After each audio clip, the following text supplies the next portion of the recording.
नमस्ते बच्चों। आज हम हिंदी का दूसरा पाठ पढ़ेंगे जिसका नाम है जैसी करनी वैसी भरनी। देखो, जैसे हमें पता है कि जैसा हम कुछ भी काम करते हैं वैसे हमें वह भरना भी पड़ता है। देखो, आगे चित्र है, एक दिव्यांग बच्चा है यानी जिसके पैर नहीं है, तो ऐसे लोगों की हमें हमेशा मदद करनी चाहिए। ऐसे ही इस पाठ में दिया हुआ है।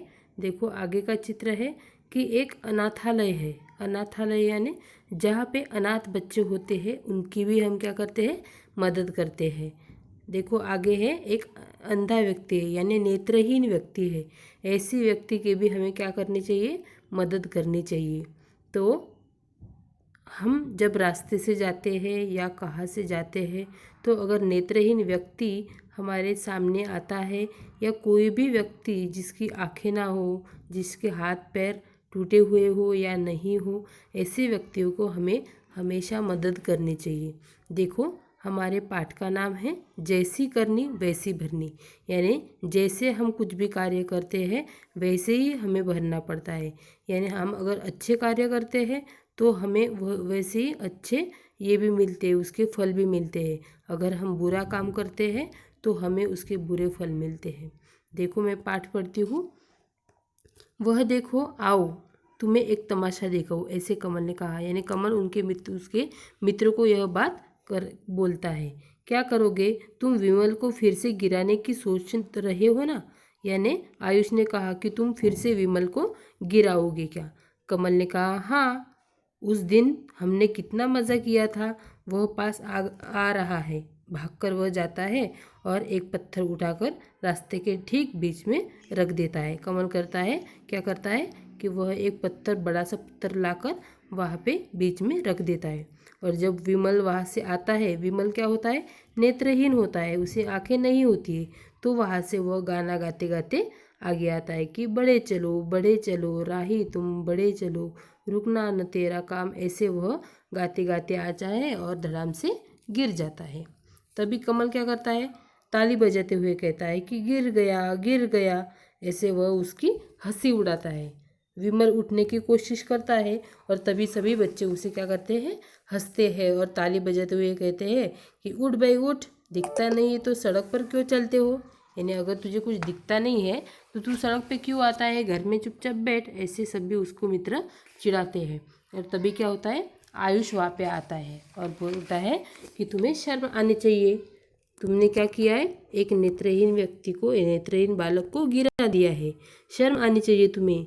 एक तो उसे गिरा दिया और ऊपर से हंसी उड़ा रहे हो। कमल, मैं तुम्हारी माँ को बता तुम्हें घर छोड़ दूँ। तुम्हें चोट लगी है, कुछ दवा लगानी होगी। लो, छड़ी पकड़ लो और मेरा हाथ भी। और दोनों वह चले जाता है। तभी अमन वहाँ पे आता है और कहता है, अरे उधर आसमान को तो देखो, कैसा काला काला दिखाई दे रहा है। जीवन कहता है, लगता है बादल आ रहे हैं, यानी अभी काले बादल आएंगे। असलम कहता है, नहीं नहीं, यह काली आंधी है, भागो, घर भागो। और तभी क्या कहते हैं, सभी भाग जाते हैं और तेज़ हवा का झोंका और फिर आंधी आ जाती है। यानी आकाश में काले बादल आ जाते हैं और सभी भागने लगते हैं उसे देखकर। तभी कमल क्या करता है, मेरा घर दूर है, मैं कैसे पहुंचूंगा? वह दौड़ते दौड़ते जाता ही है। तभी ओह ओह, यह क्या, अरे मेरी आंखों में कितनी मिट्टी घुस गई है, कुछ दिखाई नहीं पड़ रहा है। ऐसे वह कहता है। तभी विमल उसे कहता है कि अपने घर के दरवाजे पर आयुष के साथ खड़ा है विमल और आयुष। तभी आयुष कहता है कमल को भागते हुए देखकर कि कमल आओ, थोड़ी देर विमल के घर ही रुक जाओ, जब आंधी रुकेगी तो अपने घर चले जाना। ऐसे वह कहता है। कमल कहता है, नहीं, मैं घर जा रहा हूँ। आंधी में ही कमल अपने घर पहुँच जाता है।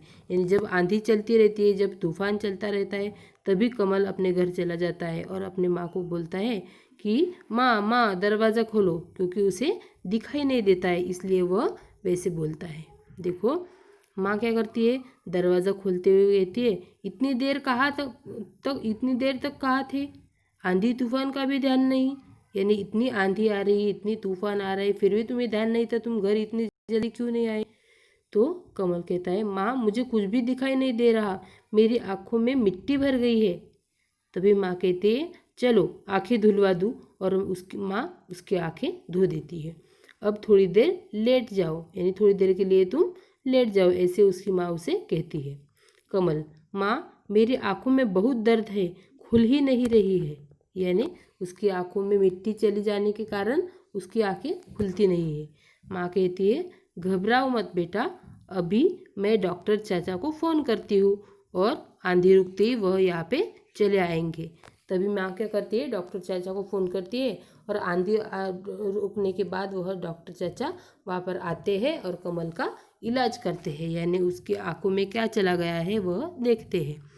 डॉक्टर राहत की सांस लेते हुए, यानी उसका इलाज करने के बाद वह कहते हैं कि मैंने कमल की आंखों को साफ कर दिया है और उसकी आंखों में दवा भी डाल दी है, मैंने पट्टी भी लाई है, अभी मैं उसकी आंखों को वह पट्टी बांध देता हूँ और यह थोड़ी देर के लिए अभी आराम भी कर सकेगा।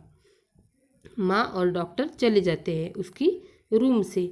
तभी कमल क्या करता है, मन ही मन में सोचता है क्या कि विमल का घर तो पास ही है, क्यों न मैं उससे क्षमा मांग लूँ, मैंने ठीक नहीं किया उसके साथ। यानी जब उसके आँखों में मिट्टी चली गई तब उसे समझ में आया कि अगर हमें आँखें नहीं होती है तो क्या होता है। तभी वो क्या करता है, विमल के घर जाता है, चुप चुप के घर से बाहर आता है और कमल कहता है, और तभी ठोकर खाकर गिरता है, कहता है ओह, आंखों पर पट्टी बांधकर चलना कितना मुश्किल है। विमल टटोलते हुए, यानी उसे संभालते हुए, देखकर चलो भाई, रुको रुको, मैं उठाता हूँ, कहीं चोट तो नहीं लगी, ऐसे वह कहता है और उसे उठा लेता है। कहाँ जा रहे थे? कमल कहता है मैं तुमसे ही क्षमा मांगने आ रहा था, आज मेरी आंखों पर पट्टी बंधी है, आज मुझे पता चला कि आंखों के बिना जीना कितना मुश्किल है, बस कह दो क्षमा कर दिया।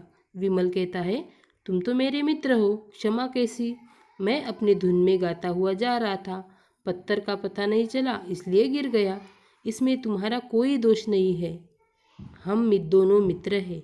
कमल तभी धीमे स्वर में कहता है कि यस, हाँ हम दोनों मित्र हैं, अब हम मित्र ही रहेंगे।